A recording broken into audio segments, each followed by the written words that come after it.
সত্য পথের সৈনিক যারা তাদের নেই কোনো ভয়।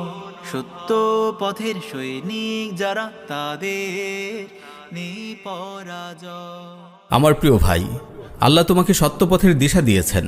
এটা তোমার প্রতি মহান রবের অনেক বড় অনুগ্রহ। এখন তোমার জন্য আবশ্যক হচ্ছে তুমি সত্য পথে অটল অবিচল থাকবে, কেননা এ পথে তোমার সামনে অনেক বাধা বিপত্তি আসবে।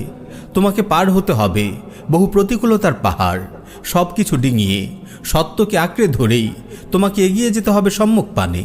জেনে রেখো, আন্না তারিকাল হাক্কি তাওয়িল, লা ইউহাসিবুকাল্লাহু আলা আদামি বুলুগিল গায়া, ইন্নামা ইউহাসিবুকাল্লাহু আলা আদামি তাওবাতি আলাইহি, ফাল মাতলুবু হুয়াল ইস্তিকামাহ ওয়াস সাইরু ফিত তারিকিস সাহিহ, ওয়া লাইসা বিদ-দারুরাতি আল উসুলু ইলান নিহায়া, ফাল মুহিম্মু হুয়াল ইস্তিমরার ওয়াত তামাসসুকু বিল হক। নিশ্চয়ই সত্যের পথ অনেক দীর্ঘ।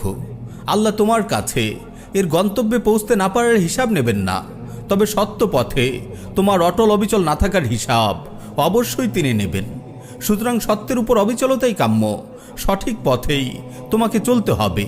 এর শেষ প্রান্তে পৌঁছা জরুরি নয়, বস্তুত গুরুত্বপূর্ণ হলো ধারাবাহিকতা রক্ষা করা ও সত্যকে আঁকড়ে ধরা। প্রিয় ভাই, সত্য পথে তোমার প্রচেষ্টার ফলাফল একদিন সুনিশ্চিত আসবে। হয়তো তোমার সৌভাগ্য হবে তা দুনিয়াতে প্রত্যক্ষ করার, কিংবা এর আগেই হয়তো তুমি দুনিয়া থেকে বিদায় নেবে। ফলাফল কেমন হবে, কখন হবে, এটা তোমার দেখার বিষয় না। তোমার কাজ সত্য পথে অটল অবিচল থেকে দিনই কর্তব্যগুলো যথাযথভাবে পালন করা। দেখো, নূহ আলাইহিস সালাম তার জাতির কাছে 950 বছর অবস্থান করেছিলেন। দীর্ঘ সময় তিনি তার জাতির নিকট দাওয়া পৌঁছিয়েছেন। তিনি তাদের দাওয়া দিয়েছেন দিনে রাতে, গোপনে প্রকাশ্যে, বিভিন্নভাবে। তার এত প্রচেষ্টার পরও খুব অল্প সংখ্যক লোক ঈমান এনেছিল। তাদের অধিকাংশই তার বিরোধিতায় লিপ্ত ছিল। তবুও তিনি তার দাওয়াতি প্রচেষ্টা থেকে এক মুহূর্তের জন্য বিরত হননি। প্রিয় ভাই, আজ হয়তো অনেকেই তোমার দাওয়াকে প্রত্যাখ্যান করছে, তোমাকে নিয়ে উপহাস করছে। এসব নিয়ে তুমি মোটেও ভেবো না।